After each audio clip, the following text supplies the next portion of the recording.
દર્શક મિત્રો નમસ્કાર. ખેડૂત મિત્ર યુટ્યુબ ચેનલમાં આપ સૌનું હાર્દિક સ્વાગત છે. વાલા ખેડૂત મિત્રો, આપ સૌ માટે એક મહત્વના સમાચાર આ વિડીયોમાં અમે લઈને આવ્યા છીએ કે વર્ષ 2026-27માં ખેતીવાડી વિભાગમાં અલગ અલગ પાકોમાં નિદર્શન કીટ માટે ઓનલાઈન અરજી લેવાનું ચાલુ કરવામાં આવેલ છે.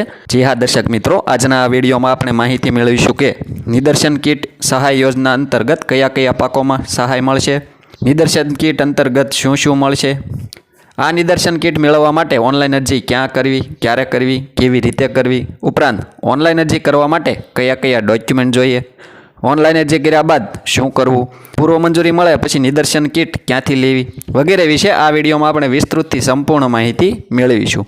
માટે વિડીયોને અંત સુધી જોવાનું ચૂકશો નહીં. એ પહેલાં આપ સૌ દર્શક મિત્રોને જણાવી દઈએ કે સરકારશ્રીની વિવિધ સબસિડી યોજનાઓની વિડીયો દ્વારા માહિતી મેળવવા માટે આપણી આ ખેડૂત મિત્ર ચેનલ સબસ્ક્રાઈબ કરવા વિનંતી.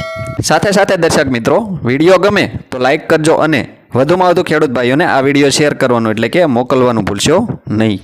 ખેડૂત મિત્રો, વર્ષ 2026-27માં કયા કયા પાકોમાં નિદર્શન કીટ માટે ઓનલાઈન અરજી લેવાનું ચાલુ છે એના વિશે આપણે વાત કરીએ તો સોયાબીન, તલ, જુવાર, બાજરી, કપાસ, મગફળી આટલા પાકોમાં નિદર્શન કીટ માટે ઓનલાઈન અરજી લેવાનું ચાલુ છે.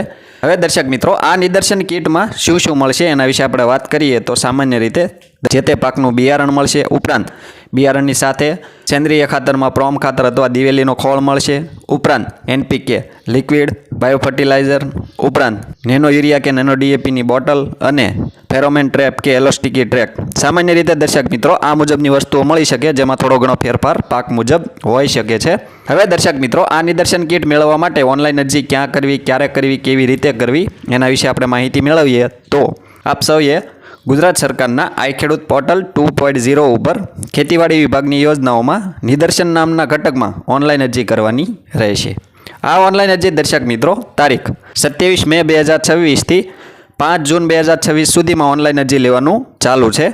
લાભ લેવા માગતા ખેડૂતોએ આ સમયગાળા દરમિયાન ઓનલાઈન અરજી કરી દેવી. આ ઓનલાઈન અરજી દર્શક મિત્રો ક્યાં આગળ કરાવી, કેવી રીતે કરવી એના વિશે આપણે માહિતી મેળવીએ તો આપ સૌએ તમારા ગામની જે ગ્રામ પંચાયત હોય ત્યાં આગળ જે કોમ્પ્યુટર ઓપરેટર વીસીઈ હોય એમના મારફત આપ સૌ ઓનલાઈન અરજી કરાવી શકો છો.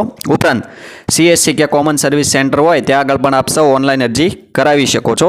ઉપરાંત દર્શક મિત્રો, સાયબર કાફે કે ઓનલાઈન સેન્ટર હોય ત્યાં આગળ પણ આપ સૌ આના માટે ઓનલાઈન અરજી કરાવી શકો છો.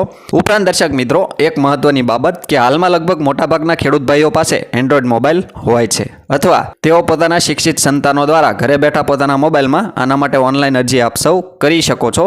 ક્યાંય જવાની જરૂર નથી, ખર્ચો કરવાની જરૂર નથી. ઘરે બેઠા મફતમાં આપ સૌ ઓનલાઈન અરજી કરી શકો છો.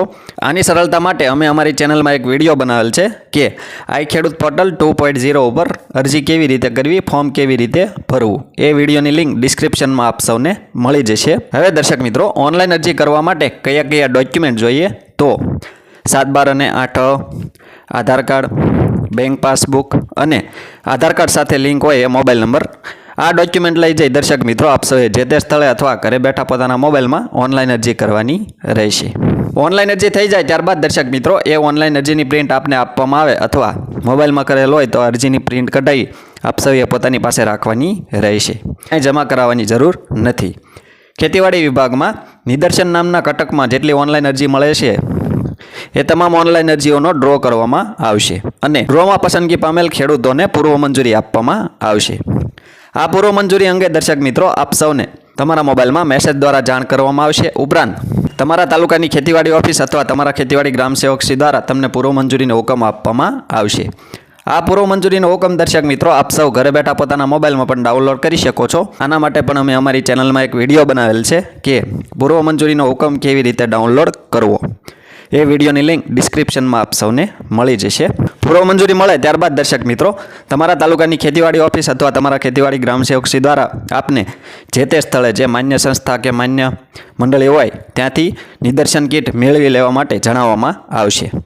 આ નિદર્શન કીટ માટે દર્શક મિત્રો કેટલી રકમ ભરવાની એના વિશે આપણે વાત કરીએ તો સામાન્ય રીતે નિદર્શન કીટની જેટલી રકમ હોય અને એની સામે સહાયની રકમ જેટલી જાહેર કરેલ હોય તો સહાયની રકમ કરતાં નિદર્શનની કીટની રકમ વધારે હોય તો વધારાની જે રકમ હોય એ આપ સૌએ લોકફાળા તરીકે ભરવાની રહેશે. આ લોકફાળાની રકમ ઉપરાંત દર્શક મિત્રો તમે જે ઓનલાઈન અરજી કરી એ અરજીની પ્રિન્ટ એમાં સહી અંગૂઠા કરી પૂર્વ મંજૂરી ઉપરાંત 7/12 આધાર કાર્ડ વગેરે ડોક્યુમેન્ટ લઈ જઈ આપ સૌને જ્યાં જણાવવામાં આવે ત્યાંથી આપ સૌએ નિદર્શન કીટ મેળવી લેવાની રહેશે. વધુ માહિતી માટે દર્શક મિત્રો આપ સૌ તમારા તાલુકાની ખેતીવાડી ઓફિસ અથવા તમારા ખેતીવાડી ગ્રામ સેવકશ્રીનો સંપર્ક કરી શકો છો. દર્શક મિત્રો, આવા જ ખૂબ જ ઉપયોગી વિડીયો પોતાના મોબાઈલમાં મેળવવા માટે આપ સૌ આપણી આ ખેડૂત મિત્ર ચેનલ સાથે બન્યા રહેશો. આપણી આ ચેનલ સાથે બન્યા રહેવા માટે આપણી ખેડૂત મિત્ર ચેનલ સબસ્ક્રાઇબ કરવા વિનંતી. જો આપ સૌને અમારો આ વિડીયો પસંદ આવ્યો હોય તો વિડીયોને લાઇક કરજો અને વધુમાં વધુ ખેડૂતોને આ વિડીયો શેર કરવાનું એટલે કે મોકલવાનું ભૂલશો નહીં. ઉપરાંત આ વિડીયો બાબતે કોઈ પણ પ્રશ્ન કે મૂંઝવણ હોય તો કોમેન્ટમાં આપ સૌ અમને જણાવી શકો છો. અમે આપ સૌના પ્રશ્નોના સંતોષકારક જવાબ આપીશું. આભાર.